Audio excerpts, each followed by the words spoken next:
సరసాలే ఇంకో సామ్రాజ్యం అవగా సమయానికి కళ్ళెం వేసే కాలం వచ్చింది, ఆ స్వర్గానికి కొళ్ళెం తీసే మార్గం తెలిసింది.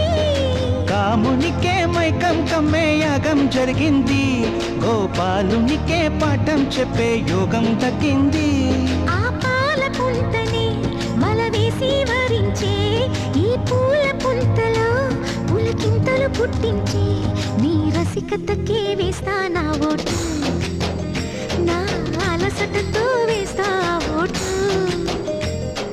చిన్నగా చిన్నగా చిన్నగా మది కన్నులు విప్పిన కన్నెగా నీ మగసిరికే వేస్తా.